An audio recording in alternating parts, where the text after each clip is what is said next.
What's up, fight fans? And we are back at it with another edition here at Round One Sports TV. I'm always your host, Edwin. Where the wall fights start. Round one. Let's go. I'm just touching up on this story that I was hearing about unfortunately, Tete was gunned down in South Africa, and after he was issued a 4-year ban, he was just scheduled to like be coming back off the ban. And I want to break down Tay-Tay's like some of his opponents and things like that. And he's gonna be truly missed. My condolences go out to his family, you know. And he was just a good boxer, a good player in the game. If I'm not mistaken, I as I'm talking, I'm thinking about him, right? And I'm saying to myself, didn't he have like one of the fastest knockouts in like a championship fight? I think in that weight division, at least in the weight division, I'm comfortable saying perhaps in the weight division of all time, the fastest knockout throughout all boxing. He's pretty close. He's got to be a little close on that. I think so. Um, and just taking a look at him, you know, um, Cologne passed away too, unfortunately, and a lot of other boxers. I think that Tete was taken away from us a bit too early. I didn't really dig around under the circumstances of why. You know what I'm saying? Any, a lot of these situations play out, and you hear the boxer, or maybe if he survives, he was out walking his dog, Benavides. He was just walking his dog. Somebody shot him in the leg. So these stories, you look them up or you try to chase down this rabbit hole and stuff like that. Look, at the bottom, at the end of the day, the young man's life was taken for whatever reason it was. And he was he was a pretty decent boxer, man. I he fought John Casamero, right? I thought he was gonna beat John Casamero, man. I thought he was gonna be John. It just goes to show you, styles make fights, man. That John pressure is different, and his power, man, it's different. That's why a lot of people say that John Casamero, the wild man, he has a real good chance against Naoya Inoue. And as you know, like the backstories to some of these like fighters and stuff, right? He he tell us, right? He actually like, all right, he had an opportunity to fight Naoya Inoue. Actually, he had an opportunity during that time, though, right? Uh, Shout out to my boy BT True School. I heard him with this story. As a matter of, I should throw up his video because he explains a lot of this shit real good. He's way more fluent in them lower weight divisions and Japanese fighters than I am, and I like to study guys like this, BT, because BT's like really making his way now, man. He's making a sacrifice. Like this dude is flying from fight to fight and fight. And when you're living a life like that, wife, kids, all that stuff, man, shit, you can't have that right now. You got to set your way, then get that, or type shit. But he's able to do all that shit. My wife won't. What you mean? Yeah, mama. You're flying out to 4 fights in a row, like shit. So the sacrifices that young man makes, BT. I commend him. I commend him for, he's taking that next step. That's a big step what he's doing, and it comes with a lot of sacrifice, a lot of time and effort, hours, countless hours of giving to the sport of boxing. That young man right there, man. From the time I've met him, I've secretly like been watching him, watching him move and stuff. No matter what you think about his style of how he presents his videos and shit, to each his own. But BT, man, listen, yo, thank you for everything you're doing, man, and continue to do big things, man. I see you, bro. I see you. You're doing your thing, kid. And he's the one that came out and he broke out this story right here. And I was sitting back and I was watching it and I was like, damn, bro, they killed Tellis, man. And I was like, damn, like he like his suspension actually Tellis's, I come to think about it, it's probably one of the biggest suspensions I've ever seen in boxing. But beside a lifetime ban. Like I've seen lifetime bans issued in boxing, like you've been banned out of boxing for life, right? Okay. I've seen that. I've heard of it. 4 year suspension? Man, that was a long time, man. That's a long time. And if you think about it, he was just scheduled to come. Hold up. Why don't we just put up tell us his box rec, right? Let's just do that. So I'm gonna go down here, throw this up right here. I know I got him up somewhere. No, no, no, right here, right here, right here. I got him right here. Boom. Bam. Rest in peace, brother. Rest in peace, brother. Right? Uh we should give him a 10 count, a bell count, brother. Damn. Kind of slept on that one right there. I should have started the show with that. So right now, in the honor of Tellus right now, let's give him a 10 count with the bell. Hold on, we're gonna do it like that. We're gonna hold on. Moment of silence for Tellus before we go and um check out his box rec, please. I just want to do this for the young man. Moment of silence, please. 10 count.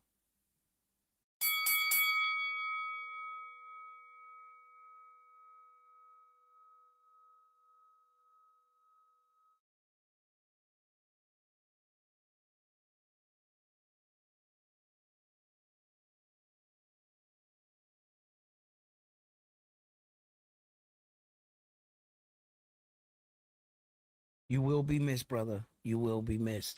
All right. So let's get him back on the screen here. Uh he was 29. He had 29 fights with 22 big ways of knockout. He had 4 losses. He was stopped twice. He was 5'9", 72-inch arm reach. His alias was Last Born. His native country was South Africa, and in fact, that's where I think the incident occurred. He had a 75% knockout ratio, right? And his debut was in 2006. Okay. So his last fight was right here, Jason, right here. And as you can see on the side right here, I'm highlighted in red. His last fight was 2020, 22, 6-2. Okay. So yeah, that's 4 years. 22, 20, yeah, that's 4 years right there. 2026.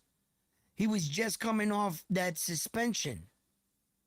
He should have been somewhere. I don't know exactly on the date and time exactly when he was scheduled to come back, but from the 4 year ban that they gave him, that you can clearly see right here, it says no contest. Let's see if we can get more information on it.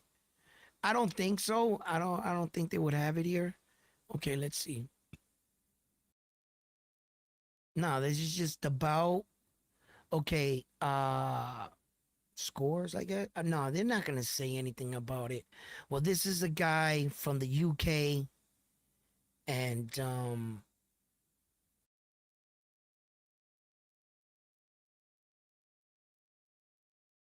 then this fight went to 4. The fans, everything. What's going? There's no. Oh, okay. Mm-mm-mm. He had a lot of interesting fights, man. He had a lot of interesting fight.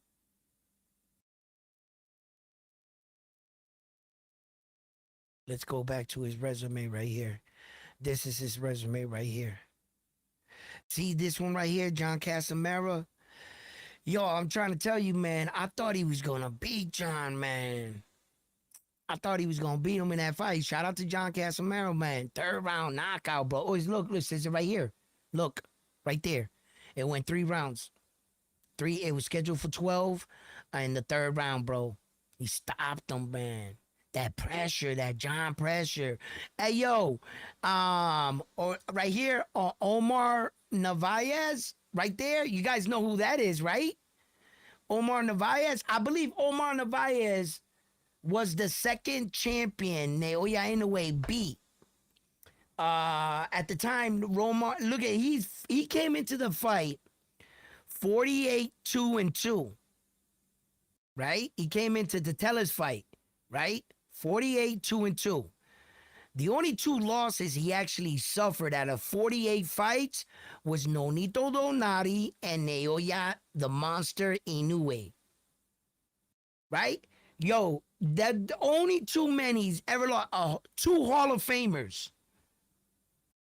He only lost to 2 Hall of Fame fighters. In fact, going into the Tellers fight, Tellers beat him in a 12-round unanimous decision. You know, for whatever, like, okay, like, during this time right here, during this time, right? Because that was at 115, that fight. That was at 115. It was like they fought 116 half, whatever, blah, blah, blah. But those were the 115 days. Those are the 115 days. See, right in here. Tellus was all in here, right here. Oh, remember? He gave the first loss to Paul Butler. Who's Paul Butler? Paul Butler was the last guy Naoya Inoue beat for the WBO to get all 4 belts. Now remember, hold up, guys. Hold up. Fun facts, right? Remember, Tellus could have fought Naoya Inoue. He could have fought him in the World Series of Boxing. Remember, Tellus entered this World Series of Boxing, the same World Series that Naoya Inoue entered. He ended up winning the first round of that, and then he had to pull out. Remember, he pulled out of the event. He would have had it. Okay, it actually would have ended up being, come to think about it, had Tellus not pulled out, it would have been Nonito Donari versus Tellus to fight Naoya Inoue. And if Tellus would have beat Nonito Donari and got to the finals, then Naoya Inoue and Tellus would have fought. You know what I'm saying?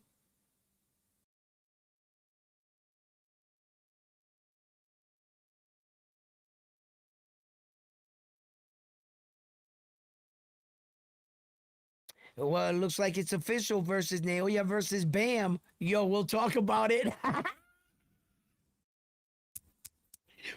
Woo! Right? Yo, so yeah, I'm breaking down Tellus's. Yo, Tellus is that dude that in a title fight, I think it was like his first title defense or some shit. He came out. Go watch him. He's in the record books, man, for like one of the fastest knockouts in boxing history. Yo, the bell literally went ding. He stepped out and went and knocked him out. Walked off like that. Yo, it was incredible. Incredible. And then what was the dude's name? Yo, I seen Tellus do some shit, man. Yo, that shit, yo, that knockout, the way how fast it was, it's gonna go down in fucking boxing. Hold on. I gotta remember who the fuck he was, man. I got a lot of boxing in my head and shit. Who the fuck was that? Oh, that was this dude. Hold on. That's him. That's him. Hold on. Let me throw him on the board. Then let me throw him on the board. Let me throw him on the board. Boom. Hold on. That's him. That's him right there. That's him. Yo, check it out, right? Yo, ah, they gonna copyright the shit out of me, ain't they? Look at the bottom. You see at the bottom of it, it says Guya. I can't say that name, man. But by a right hand to the head. The very first punch landed by Tellis. Yo, literally, there was no jab thrown, nothing. One check hook, fight was over. It wasn't like he went fake and then check hook. No, he just went like that. That was it. Yo, that was one of the fastest knockouts. Yo, and then you're going into the fight thinking, you know, this fight might go the distance. It's gonna go into the deeper rounds. I think that Tellis is gonna, you know, you're starting to break down the fight, bro. Literally, one check hook, it went out cold, out cold. And yo, and my man came into the fight 11-1. He came into the fight 11-1. Yo, when he was fighting, matter of fact, hold up. Matter of fact, hold up. Um, God damn, he got rocked. Okay, okay, so so when he came out and he fought Tellers, he was on a winning streak. I don't know what the fuck this is right here. This shit right here, man. All them fights out there and shit. This dude probably didn't make it back out of the ring or something. I don't know. They probably never seen him again. So, but he was on a winning streak, is what I want to say. See, at least he was on a winning streak. He was on 1, 2, 3, 4. And yo, there's knockouts there. 5. He was on a 5-fight winning streak when he ran into Tellis. And it was for the WBO bantamweight title. It was on the line. I knew it was a title fight. You know what I mean? And he brutalized that man.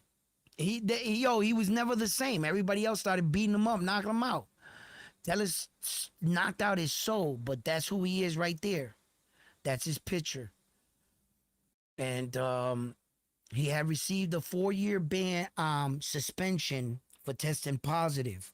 4 years, damn, that was a long time, right? And that was the date of his last fight. His 4 years was about to be up. I mean, it was up already. And it was like up last month, actually. We're in 8. This is in 7. So 7-2 would actually be the year. We got the evidence right here. Just follow the crumb trail, Edwin. What the fuck? The fucking numbers are right there.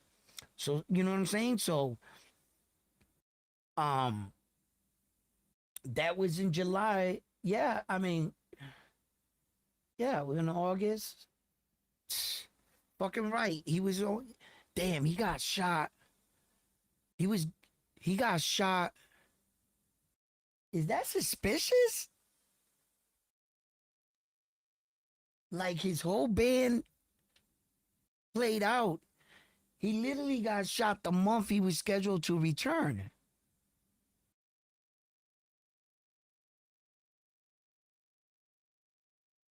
Mm.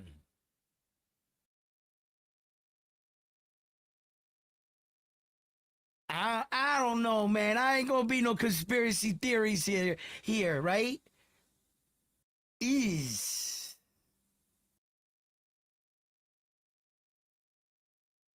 and then you think a 4-year ban. What was in his blood? What kind of banned substance? When see, I didn't want to go down this rabbit hole, man. I just wanted to give the young man a shout out because I don't want to start thinking and speculating. Like I've always said it, man. If you ever came back positive on one of those PEs or steroids where it gave you eye to eye coordination, and you fought my son, all bets are off, dog. Like you could literally kill somebody on some shit like that. Baseball players use it a lot because they want to hit a fastball. It slows the ball down for them. Literally does. And it makes the baseball like that big. They be hitting home runs and shit mad quick on split second shit, like NASCAR riders, drivers and shit. They use that. It's for hand in hand eye coordination. It will enhance everything so broad that you'll be seeing shots and hitting the guy with shots you should have never been hitting with. You didn't have the skills to do that. But on that shit, you're you're you're like a superman and shit. And a 4-year ban, I don't want to I merely speculated there. Everything I just said was made up from me. That if he was on that stuff, not made up in the sense of how the drug works. No, that drug works like that. Well, I'm not, because I don't want anybody to say that, oh, yo, Ron one said that Tellus was on this kind of shit. No, I didn't say that. I didn't say that. I said if he was on something like this, okay? Fans got a little bit, they'll go crazy sometimes. I gotta like make sure I'm very specific. And I'm just saying, I didn't want to go down this rabbit hole. I didn't want to look up what he got caught for. I remember when they said it or something way back then, but back then I wasn't looking up, like, and judging these guys and shit and seeing what the fuck they're doing. So, like shit like that. And it kind of like, and then he was like 4 years out of sight, out of mind. When's the last time I heard of him? 4 years ago.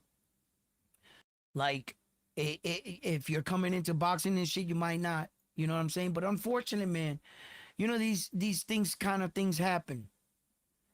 And the young man was gunned down in South Africa. That's all I know.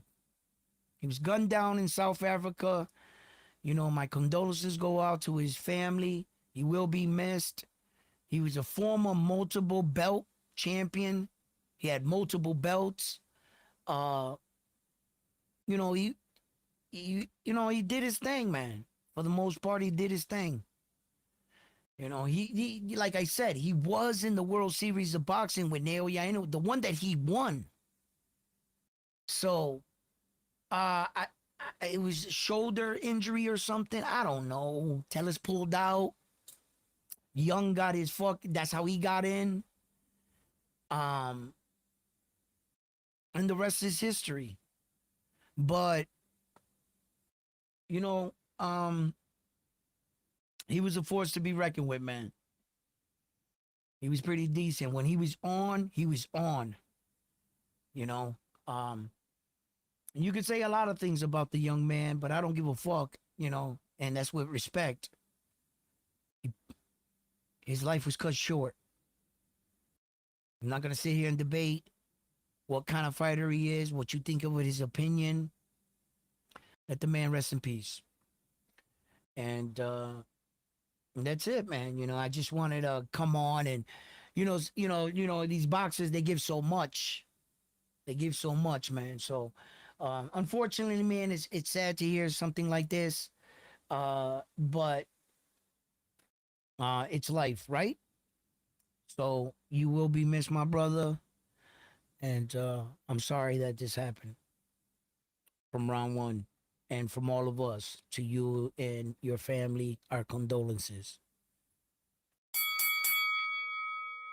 So, and then there's the rest of boxing now, and the aftermath, if you will, with Rondo Rowley and Teofimo Lopez. It's like the boxing world woke up drunk from a hangover, right?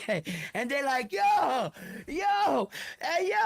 fuck Tio, fuck Rowley, that fight was bullshit, blah, blah, blah. You lost a lot of money, didn't you? Right? So it's like a lot of different mixed emotions about the outcome, whether or not Rowley gave away the fight. Just follow the crumb trail. Follow the evidence, right? After the fight and since the fight concluded, Everything out of Rolly's mouth that he's actually been talking about, because he like goes radio silent, right? Does that sound like a man that gave away the fight? Does that sound so? Give life to your theories that Rolly took it easy on Tio. Let me hear you give life to your theory. Because according to the man himself, Rolly, he's been campaigning and bitching about the loss, about how much he was up. Look at my face, look at his face. I clearly won that fight. He started running around on his bike, circling. He thought he was actually leading the fight. Rolly, I want a rematch. Is that a guy that felt sorry for Tio, that just handed him his belt? Then why is he so adamant? So you know that Rolly, you seen him hooked up to a polygraph. The man can't lie. When he's always speaking from the heart. And Rolly's like, yo, man, nah. You guys always like I'm the bad guy. They cheated me out of that fight.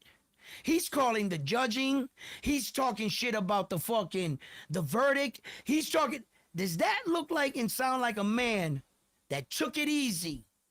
Because according to you, if you feel bad for Tio and they took it easy and they were friends, and Rolly gave him the fight to some of these conspiracy theory, that doesn't sound like a man that gave him or was trying the entire time. And even after the fight, Rolly said, Tio punches like a bitch. Tio didn't whoop my ass. I outboxed the alleged boxer. Then everybody's up here trying to make videos trashing Rolly for what already you knew he was. It's like the world woke up the next day drunk as fuck. Wait a minute. Rolly's trash. Hold on, whoa. Rolly's trash. His fucking boxing style is trash, blah, blah, blah. Excuse me, mic check. Is this mic on? Is this mic on? Didn't you say that about the last fight he fought and the fight after that and the fight before that? And matter of fact, the fight before that, when he fought the old man and the old man was rocking Rolly, you guys been saying that same song and dance about Rolly, and you guys wake up after the fight going, oh shit, wait a minute, hold on, whoa. Rolly's garbage. You never, not once, ever said he was good. The only time you ever said Rolly was good is when you were trying to pick him in a fight against a smaller opponent or something. But you picked him because you had a fight.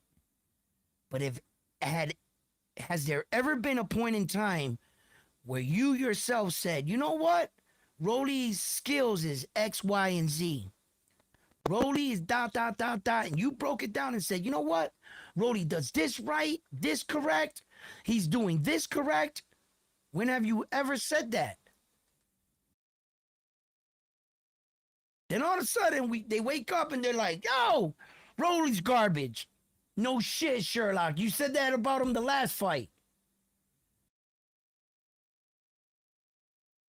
It's like, so when he beat Ryan, remember, that was an upset. That was an upset. Rolly wasn't supposed to win that fight against Ryan. Turkey, that's not his guy. Ryan Garcia is his guy. Rolly Ramirez was the sacrificial lamb.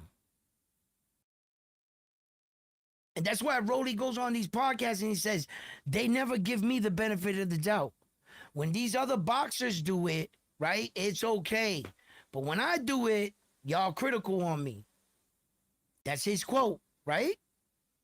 Then I'm sitting back and I'm like, looking at what just happened. In actuality, you couldn't have written a better story. I too woke up from the next day from a hangover And I realized one thing, but my hangover outcome was a bit different than the cries of these other fans. Mine was a bit more like, oh shit, did I just wake up and three of the horsemen that are in the 147 division? And I was like, oh shit. Devin Haney, Ryan Garcia, and Teofimo Lopez are all there with belts. Three of the four horsemen. I was like, oh shit, 147 just got popping right now. I was like, yo, right? Shakur was never one of the horsemen. He was like the third wheel on a date. You and your girl trying to have a good time, and your girl's girlfriend is in the back seat, third wheel in it, going like this. Hey guys, what are you guys doing? Blah, blah, blah, blah. Hey yo, sit back and put your seatbelt on. No, just sit the fuck back, man. Shh. We gotta get rid of this chick. You know what I'm saying? Stop it. You're beautiful. Listen, hey, um, right? Yo, listen. It's I think that Rolly, he might get another chance at another world title. I don't think he gets the rematch. I think the world is gonna realize where the 147 actually is right now.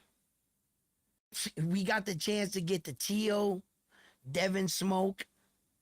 We can get the Ryan Devin 2 fight. It'll all be for unifications, of course, because now we all got belts. I mean, 147 just blew the fuck up.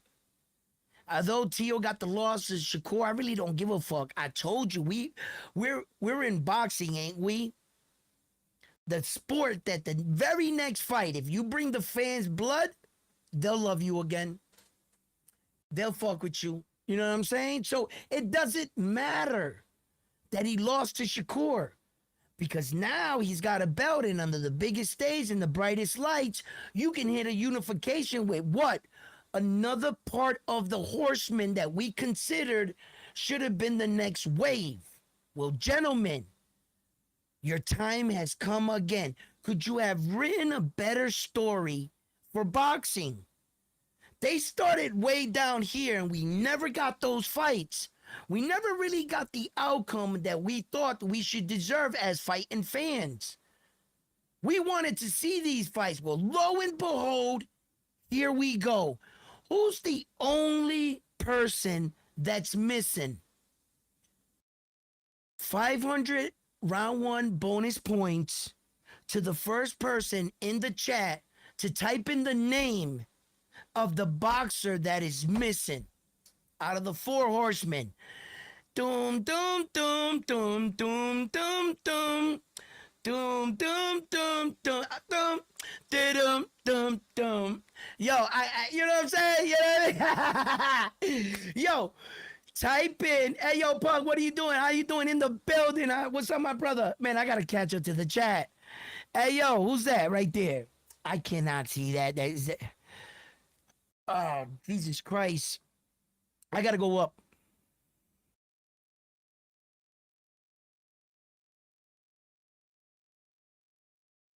Well, we're on one. Looks like it's official. Yeah, yeah, yeah. You was telling me about that.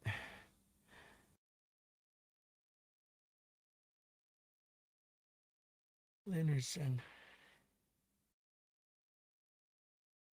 Is that a D or is that a CLA? I think that's RR. I still can't even see it from here, bro. But Leonardson, Anderson. My eyes are bad. He got stopped. And anyways, guys, good morning, Edwin. Round one. I'm just someone. Um, yeah, but look at Naoya Inoue Donati. He had orbital bone broken and still won. Um, yeah, but Naoya Inoue is a superior fighter. He's in a 1% category. We didn't know that probably back then, but throughout time, you understand how he was able to do that. Naoya Inoue is truly no retreat, no surrender type fighter. He's type fighter. If he even gets the indication that you're hurt, he's gonna go in for the kill. But he's very calculated and methodical on his approach. Naoya Inoue, he's the type of fighter that understands distance, timing. Um, like, and there was just fights like, recently that I was calling and breaking down. There are fighters that don't understand certain things about boxing. For instance, Conor Ben. Conor Ben doesn't understand um, positioning.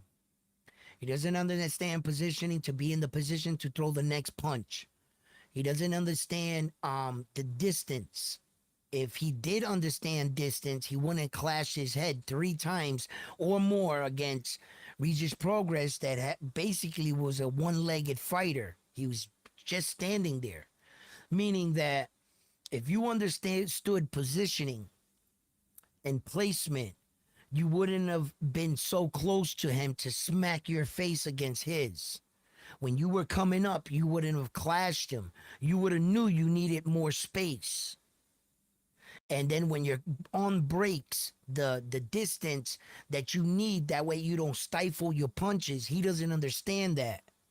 Then he doesn't have the ring IQ to set something up for later rounds.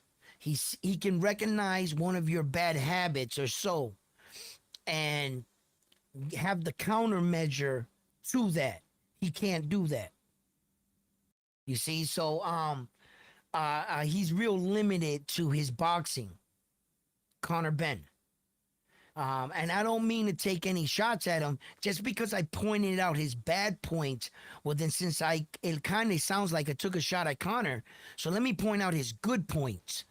Conor Ben, for all the things he does not have, his mentality to win the fight, to push himself to come forward and throw hard. He has a pretty decent gas tank. I think it's a little underrated because in some fights he threw so many hard punches. He's learning how to dull it down though. In some sequences, it seems like he's always throwing hard punches. I'm still on the line. He throws the majority of his punches hard, but the cadence in between those punches has been a little bit smarter. I can say that. But his ferocity, his intensity, he's gonna get in there, and if you don't know how to fuck with that, that can mess you up.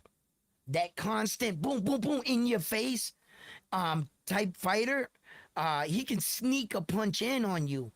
Conor looks like he can hit fairly decent. Dropping down all that weight, that's always a bad sign. Just ask Roy Jones Jr. how'd that work out for him.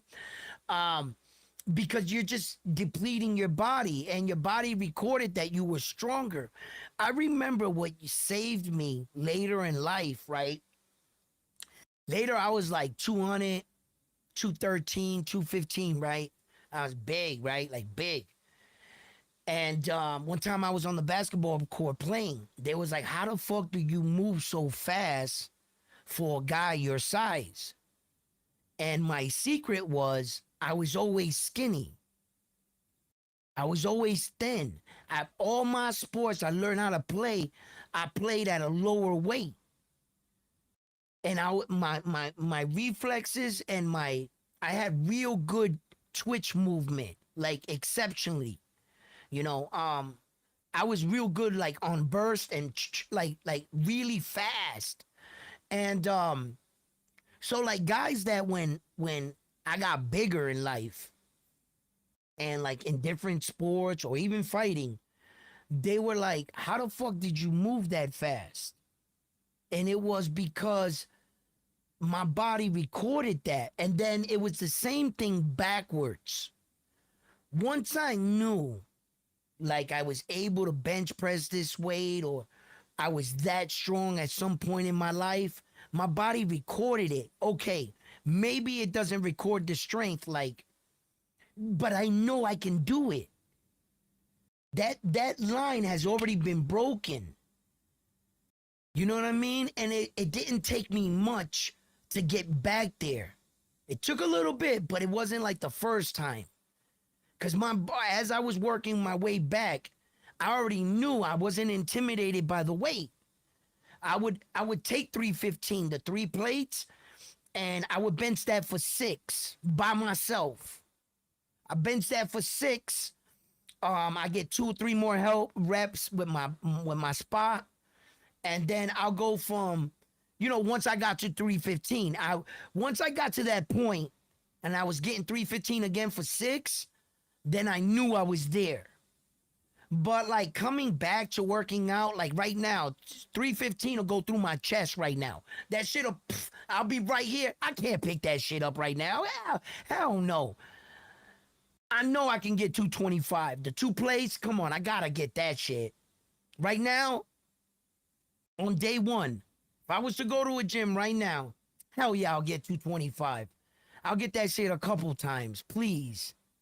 Don't ever think I can, man. Don't ever doubt yourself again. I get your finger on my face. Get your finger on my face, bro. Nah, I'll get 225 all day. Nah, I'm not that weak no more. Fuck that. I could get that shit. But like you see, it was the thing about the strength. Like once you knew you can do something, maybe you can't do it right away. Like I'm not sure if I'll ever get back to like up there where I once was. I'm not sure. I don't think I could do 315. Like maybe if I worked, maybe I don't know. You never know. Like I'd be down myself for a second, and then all of a sudden I start feeling strong. I'm gonna get that. I'll get it. But you know that's it's just you've done it in your head. You were at a point you was like this. You know what I mean? So and I think that plays a factor in it. Like Evander Holyfield. I think the only reason why he was so successful as a heavyweight is because he fought at cruiserweight. He was so much faster than the heavyweights, and he kept that mentality with him, and it translated with him. Doesn't happen for all guys, but I'm telling you, bro, I just felt like a small dude in a big dude's body at one point. I never viewed myself. You had to remind me, Dan, you're pretty big to move that fast. And you know what I'm saying? Like I didn't like. It never dawned because I'm me. I guess. I guess so. That's like when my friends used to tell me, "Yo, Ed, bro, at one point you look like this X, Y, and Z." Remember when I was like, bro, unless I was looking in a mirror, you can't see yourself unless you take your head off. You actually can't. What you see is your perception is a downward angle of yourself. You've never actually seen your own back, have you? Unless you were in a mirror, right? It's not like you can see it. Dudes used to be like, yo, E, your back was like that big. Like, wow, we could have played dominoes on it and shit. That shit was mad cut up and shit. And I'd be thinking about it and shit. I'd be like, damn, I wish I would have really like noticed, you know what I'm saying? Like noticed that shit. I actually never noticed none of it because I was me. You know what I'm saying? It's like, and I'm pretty sure like these dudes, man, like they're just them. Like, like it must be crazy. Like we're looking at Naoya Inoue, right? I'm looking at him and I'm like, this motherfucker is something else, right? And I guess to him, he's just him. They're around his brothers, sisters, mom. He's just Naoya Inoue to them. And to us, like I'd be starstruck. Like oh shit, right? I'd probably be starstruck to meet him, right? He's gotten to that point in my head because I understand the value of a belt. I know the true value of a belt. I try to point it out to you guys sometimes, like, bro, fucking look at that Dula Mason fighting Bell there, right? Uh, he was I'm sorry, he was a professional boxer for 13 years, and he just got his first world title fight, and he was undefeated coming into the fight. So he was undefeated, whatever the circumstances, whatever playing out, or why he never. But that's neither here or there. The facts are, you literally was a pro for 13 years. You were undefeated, and you got your first world title fight. And you're going on 30 years old almost, going into the fight. And you finally got your first. I know the value of just one world title, just to win one. And then fuck just win it. Now defend it. Go on a run. You literally really can't lose a fight. You got to be like in a 1% category to like get to the top. A bump in the road, a lost, you become Lomachenko. That's what a bump in the road can do for you. And then a couple more bumps. You got to be flawless to do what Naoya Inoue is doing. And I mean flawless. What he's doing, the amount of belts that he got, he I bet if I saw him, he'd probably glow. You know how they have that in the what's that Wukong video game? Fucking they got them Chinese dudes, they be coming out, them Japan dudes, and they have like the golden ring. They got like that golden ring. And I guess I don't if I'm saying if I'm going in the wrong direction here, right here, I'm sorry. Okay. I'm just trying to explain something. I might not know how they get the ring and whatever, but I guess in a video game, that's like the ultimate Buddha like transition, and they get like that ring type shit. I'm trying to tell you, I bet if I met him, he woo! yo, yo, I mean, he's just he's a fucking real life video game action hero. Naoya Inoue. It's not, people can overlook his achievements. You can act like, you don't want to look it up. Go ahead. When it's all said and done, Jesus Christ, man. I've never met a champion like that. I mean, Terrence Crawford, as far as accomplishments, accomplishing something, he did it. He's got the 3 division, 4 belts. I would fucking love to meet Terrence Crawford. Uh, but as far as dominance to really prove without a definitive of a doubt, no, you were the best in that division, that division, that division.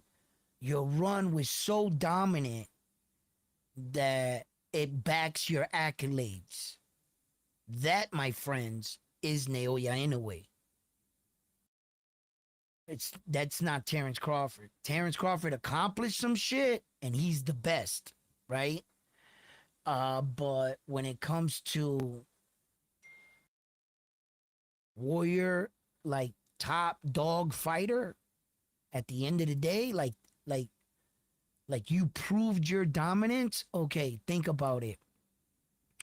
All right, Terrence Crawford proved his dominance at what division? 147, right? He fought at 147 several times, right? As a matter of fact, talk is cheap. Fuck that, right? That means that we would have to actually go over here and look up Mr. Terrence Crawford, right? Oh shit, I made that shit all capitals. Yo, you know what? Hold on. Hold on. Before we do this, Where was I? Oh yeah, I was on him.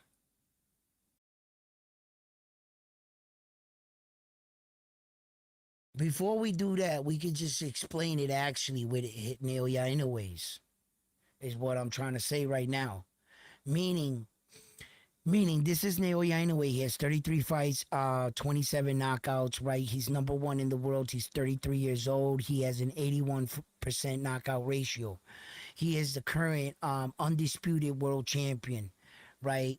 In his weight division. What I mean about your run and dominance for Terrence Crawford, rather than going down all Terrence Crawford shit, this would be much simpler if I just do this. That's his last fight. Neil Yanaway's last fight was for all four belts. One, all four belts. Two, all four belts. Three, all four belts. Four, all four belts. Five, all four belts. Six, all four belts. Seven, all four belts. That ends my case right there. He defended his all four belts a record breaking 7 times. That's a dominant run that proves without a doubt not only am I the best champion, I'm the best undisputed world champion. He defended every belt simultaneously 7 consecutive times. Terrence Crawford has never defended none of the four belts, and his only run really was at like 147, and he fought one Errol Spence Jr., 154. He fought Ismail, one guy, and then he fought Canelo Alvarez. You understand? So when it proves dominance, Terrence Crawford didn't prove that he was the best fighter at 154. You couldn't say Terrence Crawford was the best. You only fought one guy. You can't say Terrence Crawford is the best at 168. You can't. You only fought one guy. Okay, Terrence Crawford beat David the Monster Benavidez.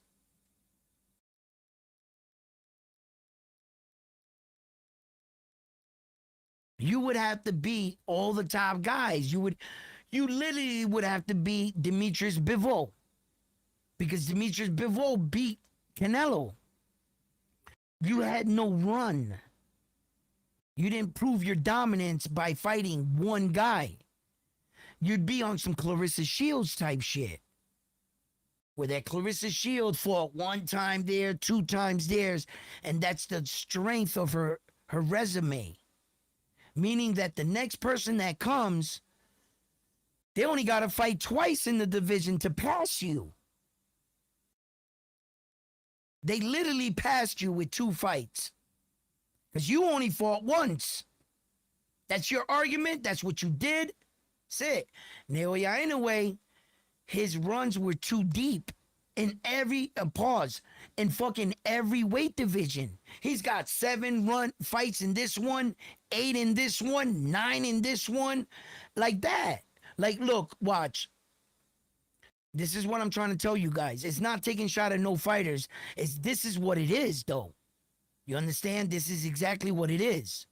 Okay, check it out, right? Look, if you go to his Wikipedia, right, and you look him up, right, it says professional record, right here, right in the job championship record. Now, he fought 26 world title bouts, right? 26 of them. Out of 26 of them, he knocked out 21 of them. Being in world championship bouts, secondary championships excluded. This is his run. Look at the numbers, people. 9, 7, 8, and 2. He fought 17 world champions. He knocked out 13 of them. He fought 17 world champions. His runs, he proved that when he was in the division, he wiped out the divisions. Now, the only division, which is 115, it's the most argued, where that, like,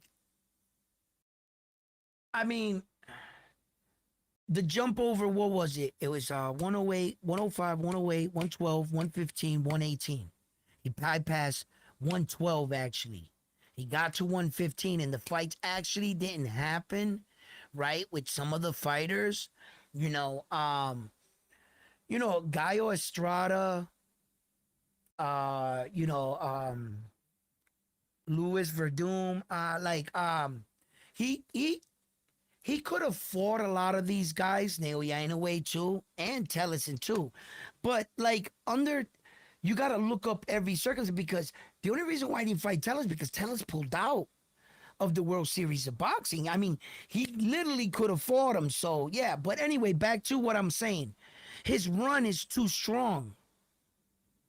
He proved, he fought over 7 times, at least 7 of the men, and then 8 and 9 other ones. His run's too strong. At the end of the day, Terrence is not going to be able to beat that. I'm not sure if what how Naoya Inoue in fact ends his career because it's not all said and done. Now, if he goes on, man, and he beats Bam Bam Rodriguez, brother, Jesus Christ.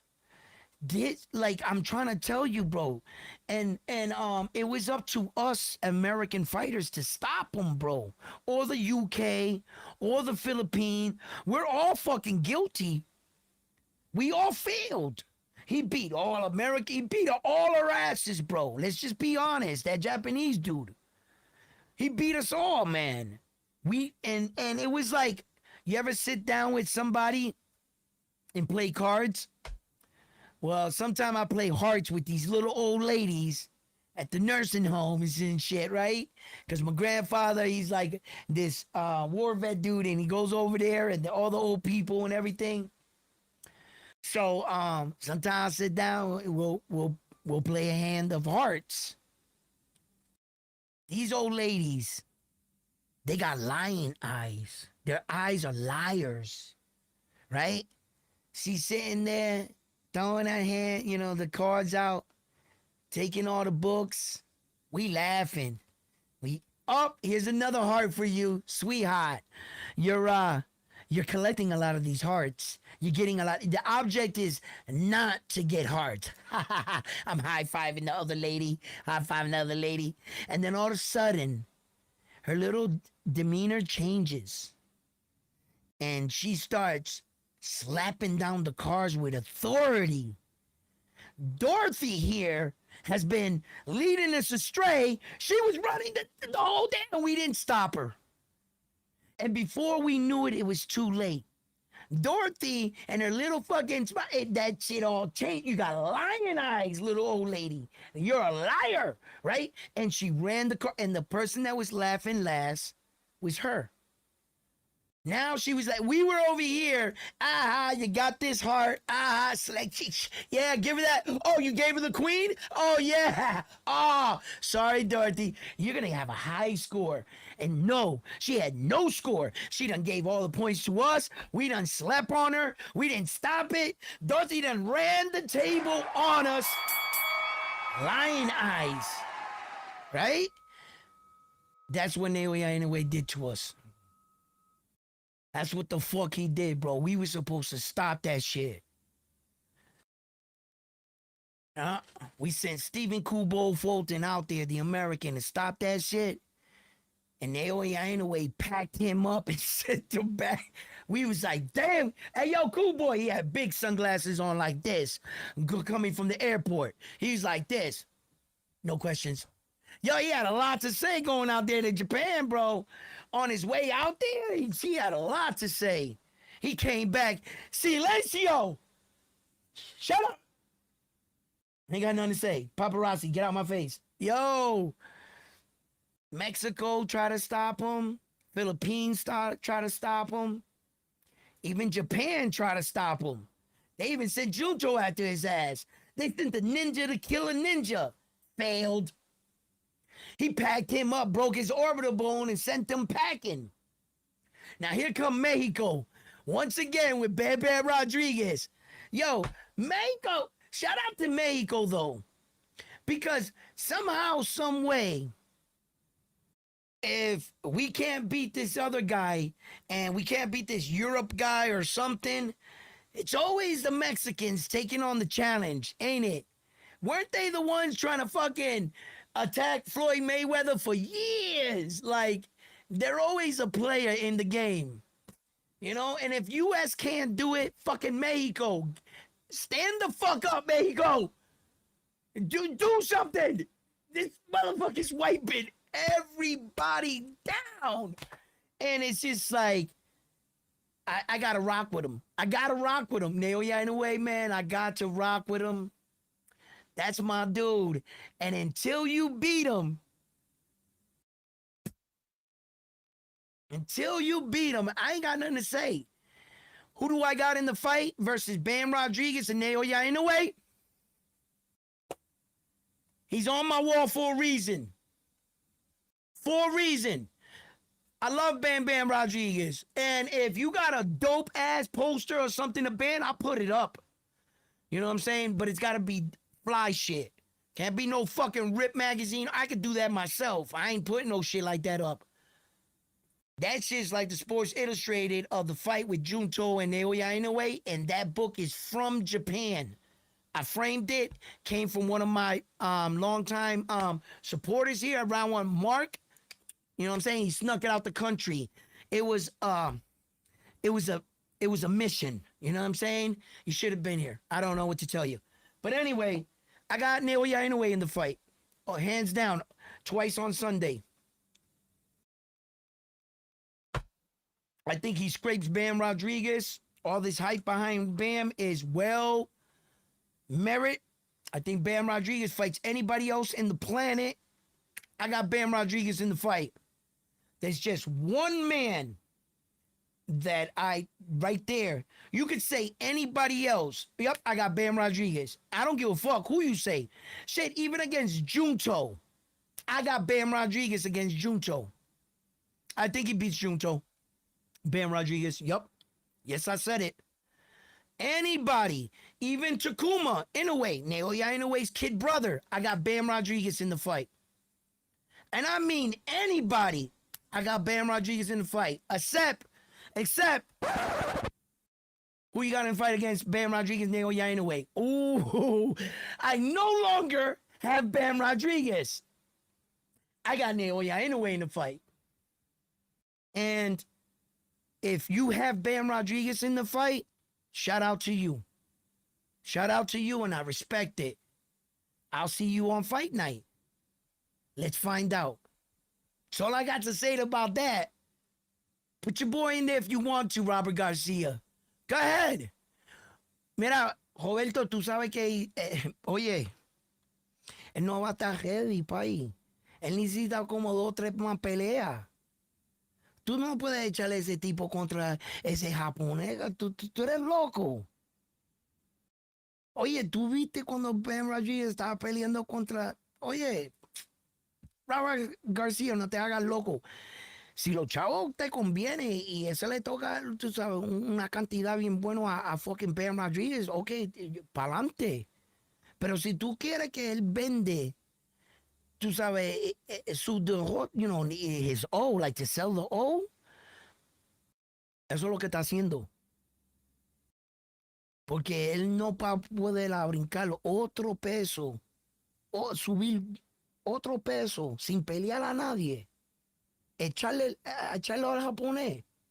Oye, pay, ustedes no son locos. O quizás ustedes son locos. Porque ustedes fueron los que hablaron con Canelo y le dijeron a 23 años, tú puedes contra Mayweather. Y eso ustedes lo pensaron. Yeah, you know what? You guys are fucking crazy. You're crazy enough para tirarte la misión. Yo, Robert Garcia, bro, let it go. Your boy doesn't need validation.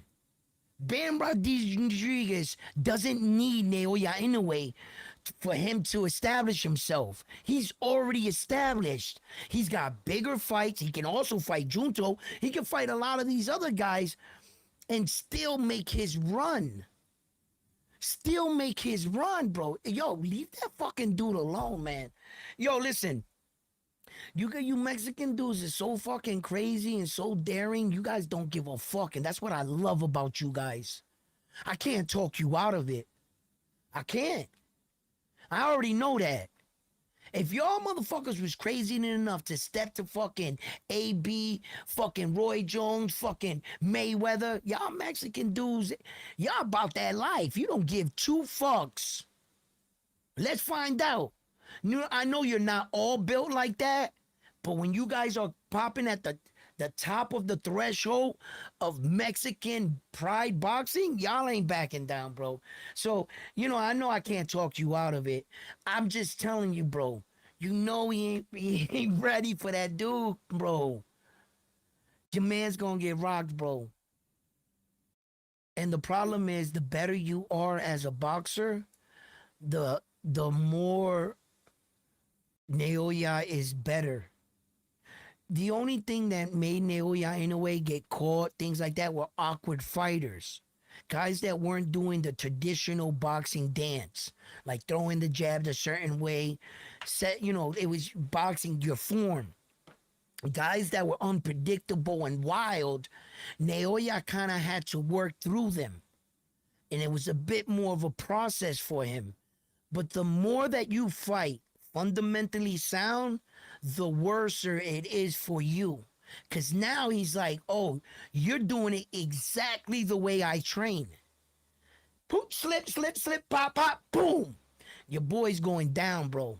And it's going to look bad. It's going to come a sense like, why didn't Bam Rodriguez fare so well when these other guys did a lot better against Naoya in a way? It's going to kind of give the fan that doesn't understand the concept about fighting. The only thing that kept Naoya in a way that it took him a long time were awkward, spontaneous fighters. Guys that are like this, going in like this, moving like. But the minute you start actually boxing, like fucking Jason Maloney, like Stephen Kubo Fulton, Nonito Donati. Once you start boxing him, it's gonna be worse. And guess what Bam Rodriguez is? A boxer. He's gonna beat the shit out of that man. Trust me, man. It's gonna be ugly. Oh, hold up, guys. I had to check out something real quick on my sound thing, real quick. Uh, okay, yeah. Well, I guess that's everything's spun. Did you just call Robert Garcia loco? Robert Garcia, loco. Yeah, I did, bro. He's loco. Robert Garcia is probably one of the people. I'm gonna go as far as saying this. I believe Robert Garcia is the only man to face Mayweather the most in his career. What do I mean by that? Not only did you face him in the ring, not only did you faced him from across the ring as fighter by fighter that you trained, fought Mayweather. You had the most cracks at Mayweather, the most looks. Robert Garcia. Mayweather has never fought a man in different positions throughout. Not only did he fight him as a fighter, he fought him as a trainer, he fought, and so forth and so forth and so forth. Robert Garcia has been, in one way or another, the man that faced Mayweather the most throughout Mayweather's career. How many victories either way, whether it was fighting him or training a fighter and preparing to beat Mayweather, how many victories does Robert Garcia have on Mayweather? 0. Not one guy he ever trained, not himself, not nobody he knows, his cousins, sons, nobody.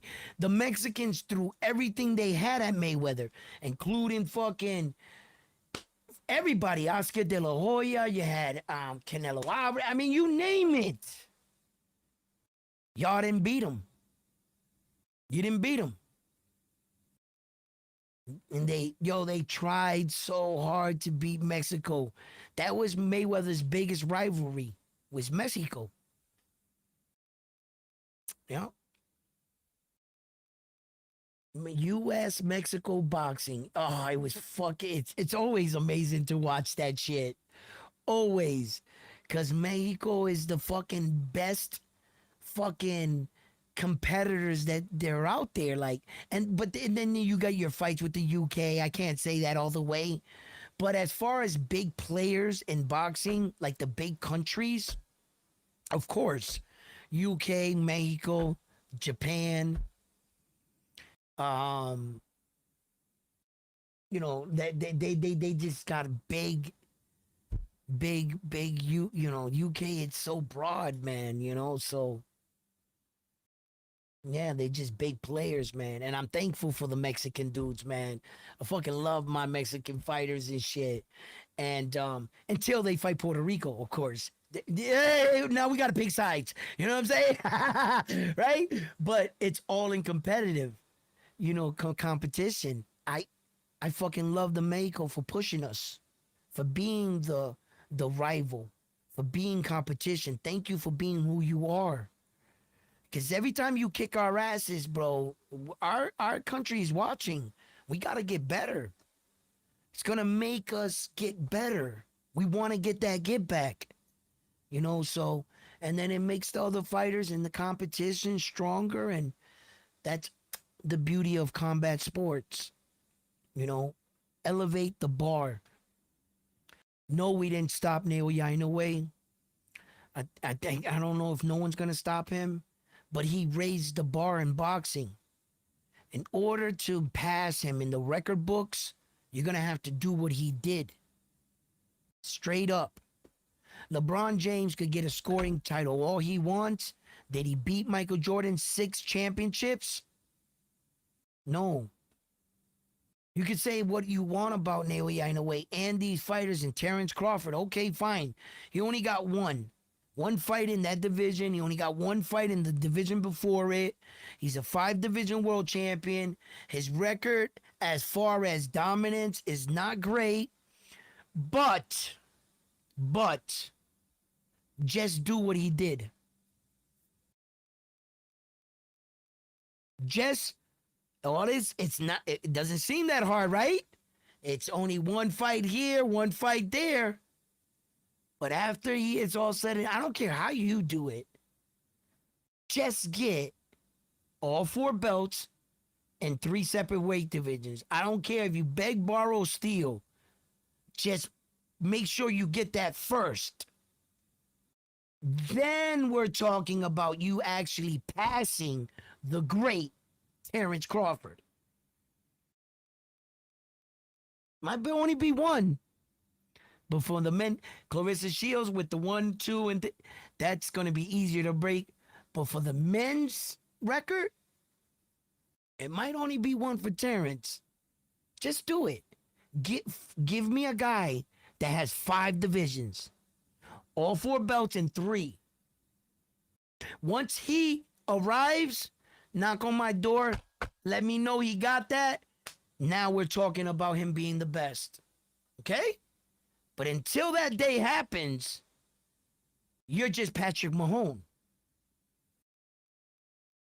They might call you the baby goat, the next great thing.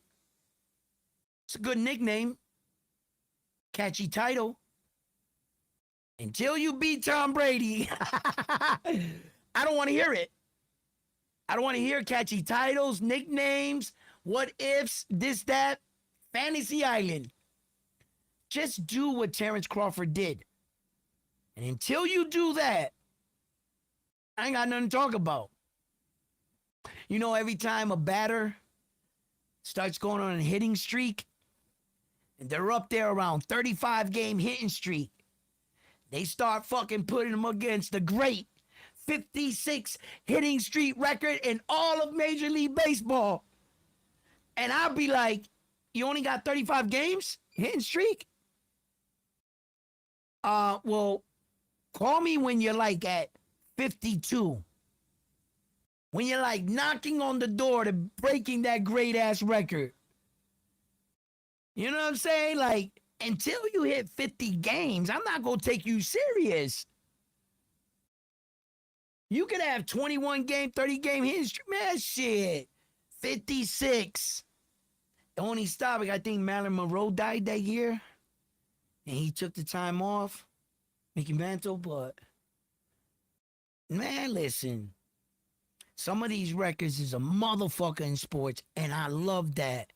Thank you for all the countries that compete in boxing that continue to elevate the sport. Thank you, Japan, for what you're doing. Thank you. Because if another Puerto Rican fighter wants to be considered the best bantamweight fighter in the world, like Oscar Collazo, take note. No te duermas. No te duermas. Este, eh, Oscar Collazo, you'll never go down as the best bantamweight. Maybe for Puerto Ricans, for us, yeah, okay, cool. And that's good enough for me, if you ask me. But not in boxing history. Just not in boxing history. Because in order to be the one in boxing history, you would have to beat his records. And that's just the bottom line, gentlemen. Yo, thank you for tuning in. I actually just wanted to come on this morning real quick, really push the microphone here to see if I finally got it. I I don't know. I pressed this one thing yesterday. Let's find out, right? But I don't really go on Mondays at all. But it was just because I'm not gonna give up. I know there's things I can do for the mic. So hopefully it's sounding okay. I just wanted to get on, give Tellis his you know, send out my condolences and shit, and just acknowledge him. And then I just wanted to really just get on and get off, right? Like that. I don't know if anybody was aware of this or whatever, but yeah. And then now, you know me, boxing nut. I start talking about boxing, it starts tying into Naoya Inoue, Tellis, and what the possibilities and what Naoya Inoue gonna do now. And I just think that, you know, when the day does happen with Bam Bam Rodriguez and everything, I know they're setting off the dates and everything. It's getting exciting. But when they actually walk into the ring on that day, it's gonna be surreal. You know, because I'm gonna notice that typically the American fighters at the end of when they're getting to the back nine of their career, their competition has a tendency of going down. The level in competition goes down for the American guys. And usually that's how, yeah. And then, but remarkably for the Japanese dude, it seems to be going up. It's just going up. As he gets older and he's climbing throughout the divisions, you know, just think about it. He just fought Junto, undefeated 3 division world champion, and his next options is to go up to 126, a new weight division with bigger champions and bigger obstacles up there, and the potential of getting all 4 belts in there. But he is now 33 years old, and he's at the back nine of his career. Instead of his competition going down, he's signing to fight the one and only Bam Bam undefeated Rodriguez. Multiple division world champion that people actually think, and rightfully so, why not? Look at the talent that Bam Bam Rodriguez. Does he have the ability to beat Naoya Inoue? Yeah, goddamn right he does. Give me Bam Rodriguez at 115 and put Naoya Inoue at one. What? That's an interesting fight. That would be crazy. He got a better chance of beating Naoya. No, I'm never gonna bet against Naoya Inoue. I'm not going against him until I actually see that. So out of that respect, no. Inside, that would be a tough fight for Naoya Inoue at that weight. That Bam Rodriguez, Naoya was equally dangerous down there, though. I think Naoya Inoue's best division was them 115, 118s. That's where he was the best. Jesus Christ. At that weight, that fight, that would have been the ultimate fight. This fight would be a watered down version of that fight, I think, and their skills. Because not only will Bam's skills have been suffering, Naoya Inoue is not the fighter he once was at 118, at 122. Now, is he? He's not. He's my favorite fighter, but I'm going to be honest. He was a lot better at 118, a lot better twitchy speed. He's had to really transition into 118. I'm being honest. He was getting hit more at 122. He was more no. And I know it was way better at fucking 115, 118. Now, if I had a fantasy island, I had a crystal ball that fucking gave me that fight, I'll still pick Naoya Inoue out of respect. Um, but that would be the true definition of a 50-50 fight. There's no at that weight limit, yeah, I don't give anybody the edge. At that point, let nature take its course and may the best man win. That's it. As a fan and shit, I got Naoya Inoue. As the fight, I couldn't tell you at that weight. If I ever had that at that weight, that's a difficult. But at 122, I got Naoya Inoue twice on Sunday. No, there's no doubt in my mind he beats Bam Rodriguez at 122. No doubt in my mind. He'll beat him. He'll beat Bam Rodriguez at 122. Yes, he will. And until Bam beats him at 122 and shuts that up, then that's where I'm at.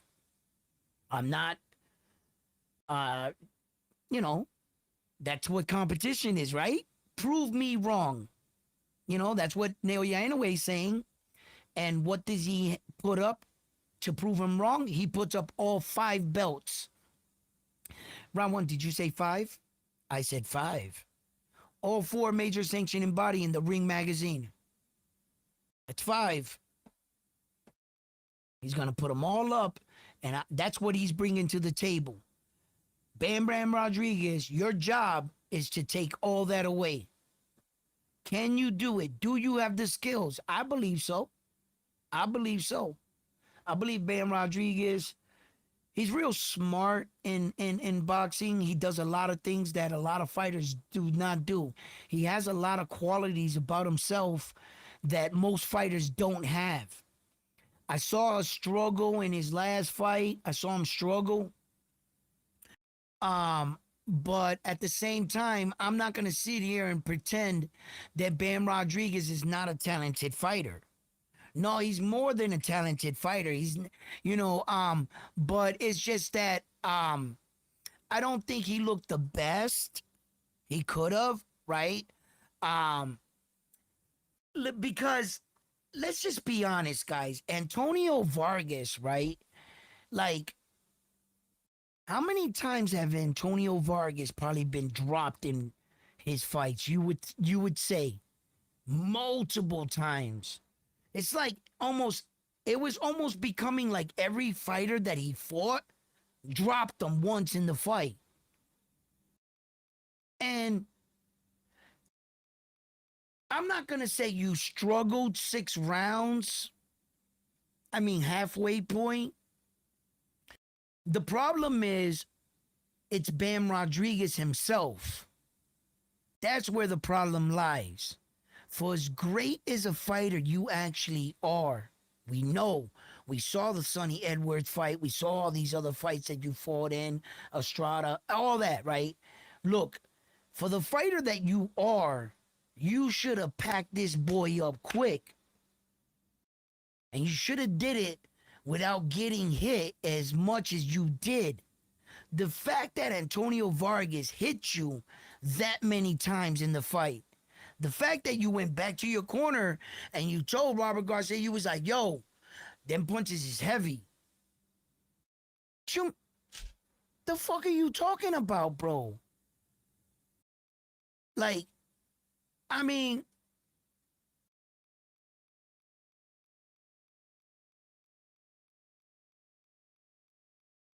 in a sense, you could say Antonio there was heavy-handed. I guess I don't 19-11 record, but it was just the guys he fought that really didn't validate. Like, you know what I'm saying? And even though the Hugo fucking fight, right? That was a fucking what was that, a UD, uh a no contest to it. Hugo, it was a draw or something. He didn't get that win. I don't remember. Um, nah, man. Antonio Vargas is not doing it for me, kid. You got hit way too much. Now, if I had to ask myself, right? I asked myself if I was to put Antonio Vargas in the ring with Naoya Inoue and go, Naoya Inoue packs him up within three. Facts. I don't think he gets out the first round with Naoya Inoue. I don't think he gets out of the first round with Naoya Inoue. With that, the way he, no. Naoya Inoue would have caught onto that. He would have packed him up quick. Quick.